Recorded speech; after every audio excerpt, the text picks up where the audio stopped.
Hello, everyone, and welcome to a long-awaited another edition of the All Blaze No Glory podcast. This is a bit of a catch-up, a bit of a rant, a bit of let me talk to you, I guess, for want of a better expression. Just catching up with some stuff in the world of sport, some hot takes, maybe, I don't know, whatever way you look at them.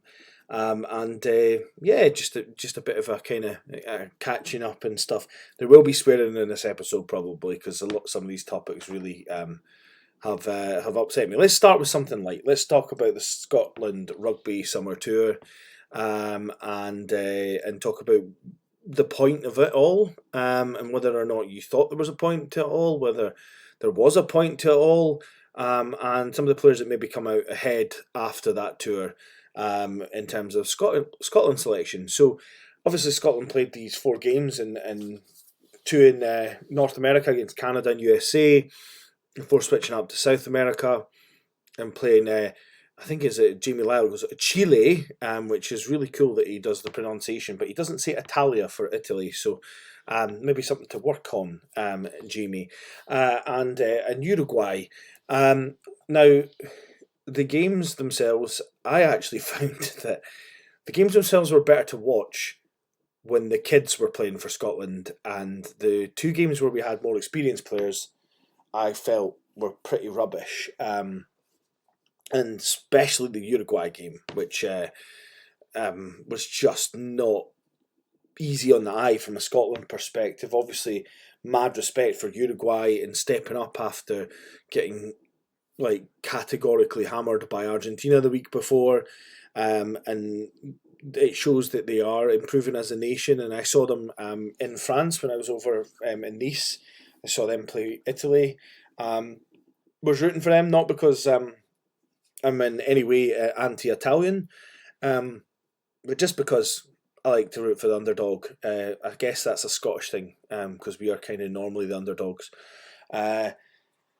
Yeah, so I thought it was a bit of a waste of time. I thought that perhaps once Glasgow got to the final of the URC that they should have made some changes in selection. I appreciate that the last game they had to play Glasgow and Edinburgh players only, but I think they perhaps should have left some of the Glasgow and Edinburgh players, some of the Glasgow players at home. I appreciate they would have wanted caps and stuff, but George Horn, I think it did him more harm than good being on that tour. But first, before we get into players and stuff and winners and losers, let's talk about the actual trip itself. Was it worthwhile? I think yes. I think that if we'd went on tour to New Zealand, to South Africa, to Australia, Argentina, or anything like that, even the Pacific Islands, I think you would have found that we would have relied heavily on a lot of regular Scotland players. So I think that Gregor Townsend would have felt forced, especially if it was like South Africa, to take Finn Russell with them. And I think this tour was good if for anything, and seeing that we do have a bit of depth at 10 with Hastings playing really well. I thought Healy maybe in the Uruguay game kind of lost a bit, but in the other games he played he was really good. Ross Thompson I thought was admirable. I would have liked to have seen maybe if we had another 10 a bit deeper down, but it was. I thought the 10s that were over there did well, and I think possibly Adam Hastings was one of the bright sparks of it. I think it was good in that sense. I think Gregor Townsend wasted some of those positives by taking too many experienced players, and not because I'm anti-Glasgow, because they did very well, but I think he took too many Glasgow players who had a long season and kind of could have done with a rest. I think the likes of, as I say, I don't think George Horn should have been taken on the tour. I don't think that Scott Cummins should have been taken on tour, or Rory Darge for that matter. Not because I don't think they're good players and I don't think they deserve to play for Scotland. I just think that it was far too much for them at that time, and there was maybe other players from maybe England and stuff, and maybe even a couple of players further down the depth chart that you could have given that spot to. I mean, I would have loved to have seen Velikot go on the tour and left George Horn. I know Velikot's older. When I suggested this on Twitter, people thought I was mad because I was sort of saying, well, George Horn is great, but I think he should have rest. I think Jamie Dobie should, like, I actually, Jamie Dobie was a winner in my eyes because I think I got to see him play a bit more at 9 and it was good to see, but also his skills at wing were good. Um, but Jamie Dobie, I kind of felt maybe, like he keeps getting played at wing in Glasgow, so, is he a 9, is he a wing? But having watched him, he can do both, and I'm not going to shut. I'm going to shut up and eat humble pie about that. But I think maybe Velikot or a Charlie Chapman or someone like that should have went instead of George Horn, and then maybe in the last game, like if you had a Velikot or something there, then you potentially could have played them and given George Horn a bit of rest, which I think he sorely needed. So I think the point of the tour, in the terms of the players who got capped and stuff, it maybe feels like a cheap way to cap players. I think that was a good thing. Getting the exposure to international rugby, even if it wasn't at the highest level, I think that from a Scotland perspective was good. I think for rugby as a whole, it was good because it was a tier one nation going and playing in Canada and America, Chile, Uruguay, especially with the North American World Cup. Oh, excuse me. The North American World Cup 2031. It's not that long away from happening, as much as we all like to think. It is only 7 years away, and I think it was good from that perspective. For USA, in a sense, to see what they've up against, for Canada to see what they're up against if they want to build their programmes in rugby to make them better. I do kind of hope by the time the World Cup comes, though, that we'll, like by that time that World Cup comes, if we have the 24 teams, there'll maybe be like a world shield for the sort of smaller nations, so they can, once they get put out of the group, they can still get a couple extra games at like a high level. But who knows? Maybe teams don't want to do that.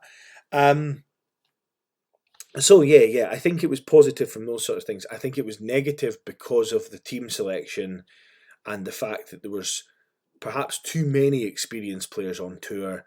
And from one point of view, like Kyle Steyn played in all 4 games, and Kyle Steyn has played a long season with Glasgow, and we know what Kyle Steyn can do. Kyle Steyn is brilliant. I would say that I think there's people who say that when Darcy's fully fit, that you should start Steyn and Darcy, and Duhan should not play or be on the bench. I'm inclined to say that perhaps it should be Duhan and Darcy and Steyn on the bench, so that Steyn can come on. He covers a multitude of positions. We saw him start at 13 in one of the games. But again, I don't think Steyn should have been on that tour. I think he should have been rested, and again, could have been other wingers and people who came in to play. There's people that genuinely looked like they were going to go far in Edinburgh or Glasgow. I know more about the Edinburgh ones, obviously, following them, who haven't had the chance at international rugby, but they don't even get the chance to play for Edinburgh, and that's the biggest issue. Is the 2 pro teams are just there's not enough opportunity, and when we get the chance to rest players, we're not taking it, and we're taking experienced players and then tiring them out. Like Glasgow, and I don't wish this, but Glasgow could be genuinely guff at the start of this year because the players haven't had a sufficient rest. Going straight from that to a tour that they didn't need to go on for us to win the games. I understand the likes of like Kyle Rowe and stuff who are like more fringe players for Scotland going, but I can't understand for the life of me why you would take, as I say, Kyle Steyn, George Horn, Matt Fagerson from Glasgow. I can understand more taking Jamie Ritchie because Edinburgh had no playoffs, so they had all their players hadn't had that rugby time. So yeah, I think the tour was worthwhile, but I think that Gregor Townsend's selections detracted from how worthwhile it could have been. Players that came out ahead for me, Dylan Richardson, I thought was brilliant. I'm glad to see him back in a Scotland shirt. Xander Fagerson, I know he wasn't on tour, but he showed that we really miss him at tight head. I thought that Hurd probably outshone Sebastian, I thought that Sebastian outshone Walker. And I think that Miller Mills kind of was just Miller Mills and was like very serviceable, but maybe isn't the best guy in the loose, but still a good player, and I'm glad we have him. And on the loose head side of things, it was good to see Sutherland getting a good run. Um, I think he's with Glasgow now. I'm not sure. I'm confused. Um, Again, I would have not taken Schumann, given that we have Sutherland and we need to explore our depth there. Um, and I know somebody said to me that he's quite old, but like Robin Hislop, for example, I think he's 30 or 31. And that's not that old for a prop, really. And, that could have been someone else. So there's bound to have been other props that we could find someone who's got, Granny at Haggis once could have went with us. Um, I think that people who that those forwards came out. I thought Harry Patterson came out ahead, for sure. I thought Gus Warr was very good. Jamie Dobie, as I've mentioned, was very good. Um, I think the people that came out behind were more experienced players. I don't think Duhan shone particularly well over there. I think the service wasn't great, but Duhan doesn't look for work enough. That's his biggest issue. He's such a point of difference in terms of that strength he brings, but he doesn't look for work like Darcy does. He's not. You're not going to see him just shop in the middle of the park unless it's a strike move. Um, and then he tends to run sideways to get back to support. And then it's easy to, they sort of what I would call gang tackle him, and then he gets turned over a lot because he gets isolated when he's fighting off three guys before, going down. So yeah, I don't think Duhan came out particularly ahead. Um, I think Healy probably dropped down the depth chart behind Hastings. Everybody, I went in a group chat and they were all blaming Healy for the service, but Horn, as I say, I don't think he particularly came out ahead. I think Horn's got enough money in the bank to keep his spot and things. I don't think he's like losing his spot anytime soon, but I think that he just looked knackered. Every time he was on the park for me, he just looked like he shouldn't be playing. He should be at home having a cup of Horlicks, watching this on the telly, and relaxing for a wee bit and getting a bit of energy back in him. So yeah, I think from the tour, I think overall that was quite positive. I actually thought Jamie Ritchie came out quite well in the tour, and is looking like he's finding a bit of form. I appreciate the opposition wasn't quite as good. Um, Sorry, and there's one other person that I think came out way behind, and I actually think I'm kind of worrying because George Turner's away, and he's been and Dave Cherry's kind of, I suppose, aged out to an extent. Um, and that was Ewan Ashman. I thought Ewan Ashman was horrible on the tour. He's a very good rugby player in the loose, but in the set piece, the line out, which we need to function, and we've got good line out jumpers, he just wasn't good enough. Just wasn't good enough. At key times in games, missed his jumper. No, it just was not good enough. I thought Paddy Harrison came out a bit ahead because of that, because he seemed, although it was a smaller sample size, he seemed to be a bit more assured as to who was thrown in. And I thought Dylan Richardson again came out maybe ahead because he seemed a little bit more assured. Now, probably someone's going to look up the stats if they can be bothered and tell me that I'm wrong and Ewan was actually more accurate than those two. But when you're the top guy for Scotland, the amount of time, the couple of times we kicked for the corner and you just completely fudged it, was just it's just not good enough as far as I'm concerned, and he really needs to work on that.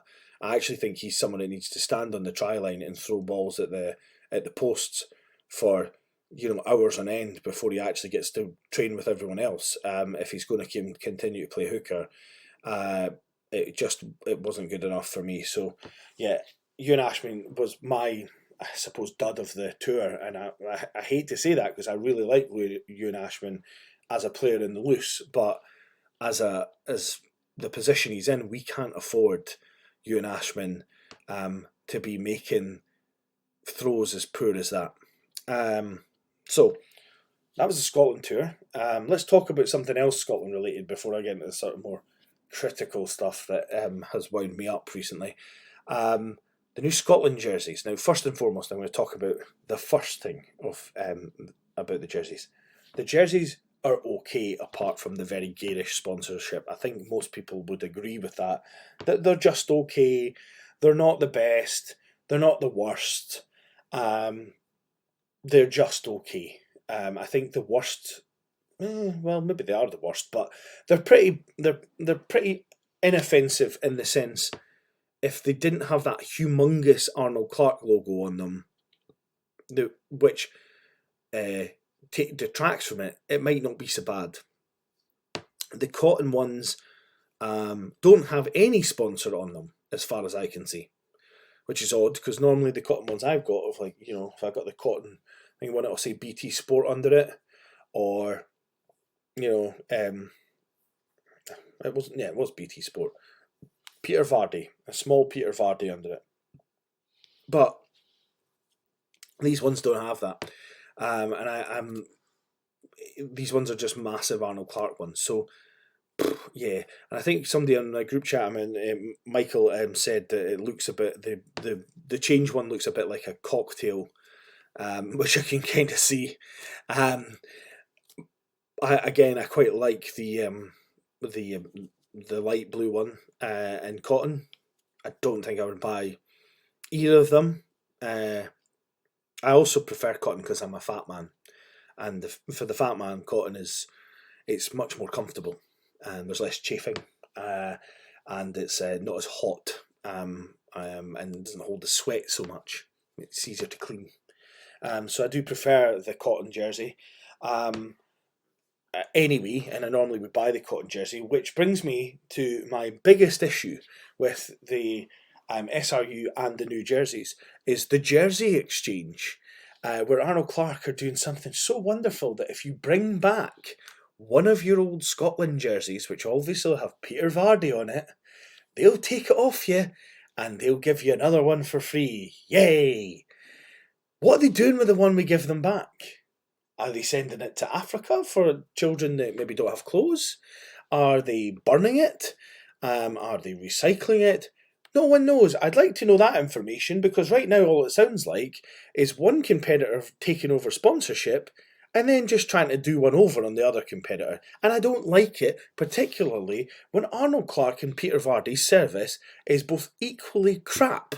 And quite frankly, I don't want to be parading about advertising for either of them, but at least the Peter Vardy logo was a little bit less garish than the Arnold Clark one. So, yeah, I mean, I tend to buy the cotton ones, so I can't take mine back as well. That's the other issue. I can't take mine back and get another cotton one. No, I can only take back one of the poly ones. And the only thing I think the sort of polyester or whatever the hell they call it, the rugby material ones that I've got is a World Cup one, so I'm not taking that back. So they can forget it. But for me, it's just outrageous that that this Arnold Clark logo is as massive as it actually is. However, we'll get over it. We'll get used to it. I think not much as bad as those grey tops that they wore once against South Africa, or those horrible red ones that they had one time. So we'll get there. We'll get past it. There'll be a new good jersey design at some point.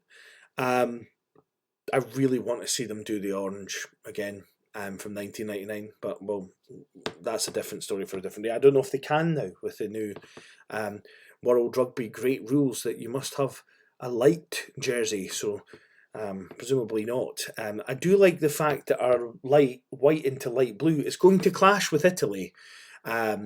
And France potentially, but more so Italy when we play them. If we do play Uruguay again, we're going to need a different jersey. If we play Argentina, I think it will probably clash with that too. So, well done, Scotland, on getting a jersey that doesn't fully, that doesn't fully not clash with something, I guess. So yeah, that's another little rant for you. Let's go into something more negative that's really pissed me off recently. I very briefly want to talk about Amani Khalif in the Olympics because it's really annoying me. And I'll just go to the things that have annoyed me about it. the IBA is, as far as I can tell and what I've read up on, there's a good chance that the IBA is quite corrupt. Now, I can't say 100% that they are corrupt, but it would appear from what I've read they're pretty corrupt. It would also appear that they allowed Imani Khalif to box until she defeated a Russian boxer in a final in 2023, and then subsequently referred to the test and disqualified her. Now, I presume I'm again, if you're someone who does tests out there and you tell me that they like to take, almost 2 years to give the results of tests, then please, by all means, please tell me. But I do not believe that for a second. It's kind of annoying. I think the thing that annoys me the most, though, is the abuse that Imani herself has gotten from this. Now, people are saying, well, they're cheating. There's all these sorts of things. There's a photo going around where Imani seems to be on holiday or whatever. Actually looks like she's got a Scotland football shirt on, but I don't think that's the case. And folk are relying on that to say, well, she's a man. And saying, well, she looks like one, and your eyes can tell that she's a man. And to which I say that's poppycock, because there are plenty of men who are, and I'm not going to say that are trans men, there are plenty of men who are biological men. I'm not going to use the other word that offends everybody for some strange reason over now, it's just a word, who look feminine and could be mistaken for a woman in certain circumstances. And there are plenty of women, again, biological women I'm referring to here, who look pretty masculine. And if people were to go around pointing at these people and saying, you're a man because you look like one, or you're a woman because you look like one, that would be deemed pretty horrible. And people posting a photo saying, wow, that's obviously a man, also pretty horrible. I suppose the biggest issue I take with this actually is the idiots of the internet will exist no matter what we do. The internet has now blown up all these things into levels of idiocy we've never seen before, where people crack on to conspiracy theories about all things, but only the ones that align with their views. And the media has fed into this. The photo after she defeated the Italian boxer who resigned from the fight, that photo, they must have taken, if you watch the video of it, she's going to pat her in the back. And I've watched the Olympics, that's what the boxers do. They pat each other in the back, they sometimes have a cuddle after their fight. Sometimes I think, and I would say normally I find that the bit where, they're both standing with their hands with the referee and one of them's pointing to the sky waving their hand about, it's pretty disrespectful. But in general terms, after the fight, there's, they go over to each other's corner, shake hands, etc., etc. They've timed that perfectly so it looks like it's a sort of sadistic smile and the photos they've taken, and of course that's the one that's going around. And the media's fed people to talk about it as a transgender issue, which it's not, because this is a different category of issue. It's not really an issue to a certain extent, but it's a different thing from a case of whether the argument of whether someone who is male can transition to female, or someone who's female can transition to male and compete with the other, with their new assigned sex or gender, or however you want to say that. This is a case where this is someone who's grown up as a lady, a girl, her whole life. And if you don't believe me, and you don't think, oh well, the photo says that that's a man, then go and watch Robert Griffin III's video talking about this topic. He goes into much more detail about why you should maybe question your position in relation to the IBA than I am right now. But all I would say is, look guys, let's start being a bit kinder to each other in general. We're effectively abusing someone because of some perceived notion by a governing body who may be corrupt. She has done nothing wrong here. She's just won a gold medal. From watching her or the gold medal fight at the time. I just came on to do this. She's not done anything wrong, because as far as I can tell, she submitted to whatever rules that she needed to. I know that she could have appealed the IBA decision, but she pulled that appeal, and that might be because they're a corrupt governing body. So what's the point? I don't know. But as far as I understand, and this comes from the Robert Griffin the third video, the IBA haven't shared. No, is it Robert Griffin the third video? No, it's actually another set person who's laid it all out. And I can't remember his name because I've read a lot of crap on Twitter now, and apparently my sports Twitter now is carte blanche for like Nigel Farage tweets being flagged as things I may be interested in. Magical. Well done, Elon Musk. I couldn't be less interested in Nigel Farage. But anyway, someone that I saw had mentioned that the IBA haven't shared the test that they carried out and the findings with the Manny Khalifa's representatives, citing confidentiality, incidentally. So all I want to say is, look, I'm not going to convince people who are bigoted or who are convinced that Amanda Khalif shouldn't be competing, that she should compete, because I'm just not going to be able to do that, because people are fixed in their ways, and that's just it. And that's how the world is now. You pick a side. You don't go down the middle. You don't have any nuance. Nuance is dead in the world. And I talked about this in the BRJ podcast before it, like a couple of years ago. I'm talking about it again. Nuance is dead. All right. And now I'm getting political, so I'm going to stop. But just be kinder, okay? She is a woman. She's lived her life as a woman.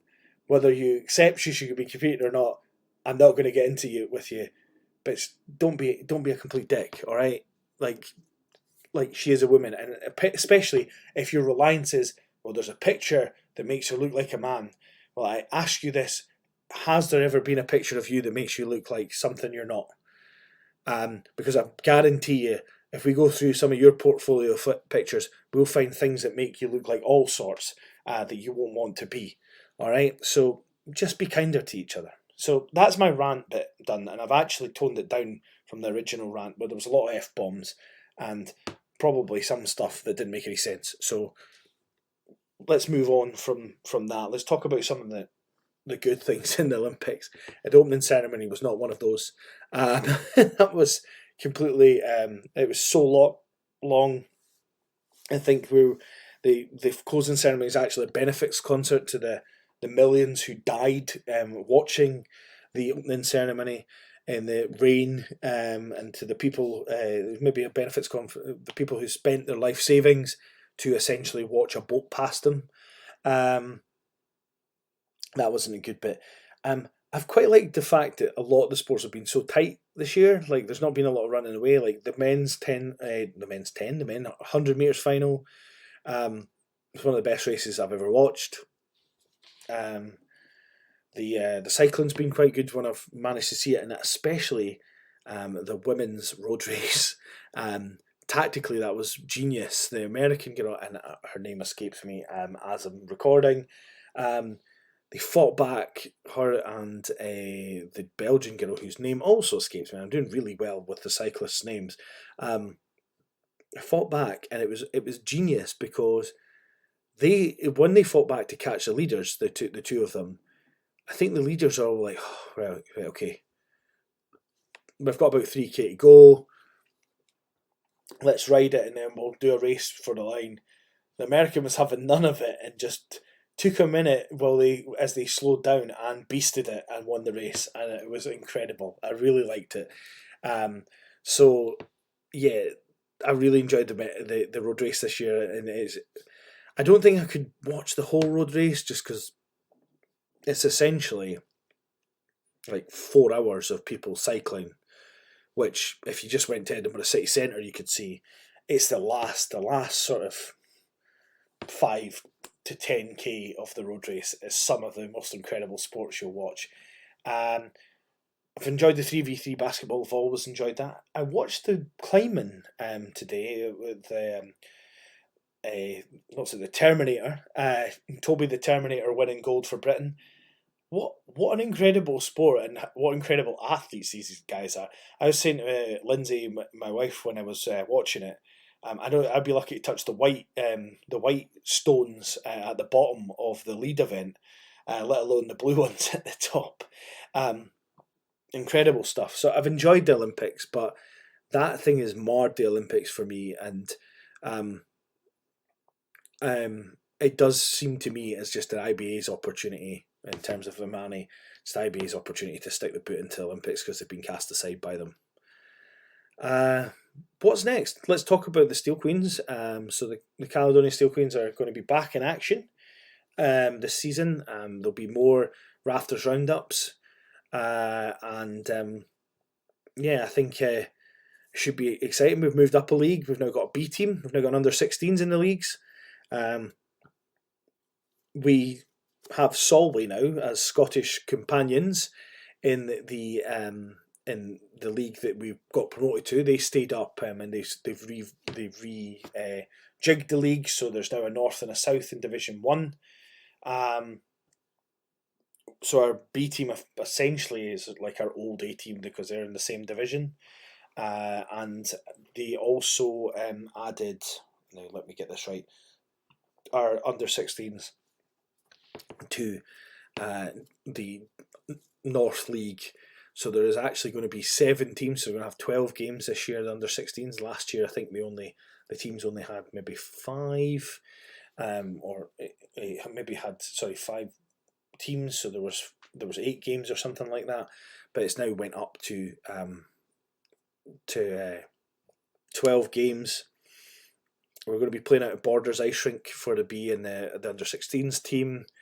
We're looking likely to top 60 to 70 members this year across the club, and we've got a bunch of new talented a bunch of new women coming into the sport, which is just amazing.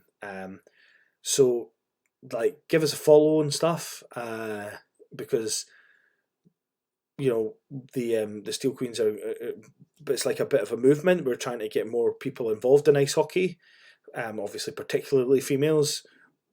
We've driven up participation in Scotland. We're now providing a pathway for young girls in Scotland who have maybe started and only been playing junior, and there's only so far you can go without then having to travel miles. So yeah, it's absolutely brilliant, and I'm really excited about it. And I wanted to finish on something positive because I know I've ranted a bit about the negative, but the positive is things are going well on that front, and that's actually why I've not been doing podcasts for a while, because I've been so focused on trying to get things sorted for the new season, which I'm sure you'll all agree is probably more important than me ranting and talking nonsense. So that's why I haven't done the podcast. I hope you've enjoyed this podcast. I appreciate that a bit of a rant in the middle about things. At the moment, I just want everybody to be a bit nicer to each other in general. I feel that we're too quick to look at our differences instead of celebrating maybe the things that keep us the same and keep us human, because our differences are actually what makes us interesting. So yeah, I think we should maybe start getting along with each other a bit better, but I'll save that for the theological podcast at some point. I just wanted to thank you guys as well for, if you are listening, you're still here, then thank you. Thank you very much. And as I say, take care of yourselves, and hopefully there'll be more exciting stuff coming from All Blaze No Glory over the next season. I'm hoping that Ashlyn will be back, because I quite enjoy listening to her podcasts, actually.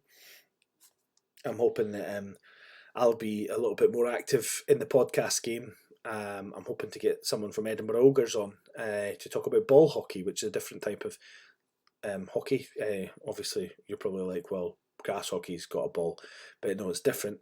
So I'm hoping to get someone from there on. Maybe some roller people, roller hockey people on.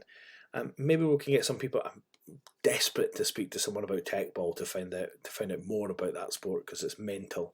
Um, so yeah, hopefully there's more exciting stuff to come. If there's not, and you never listen to me again, then fair enough. But thanks everyone, and have a great night.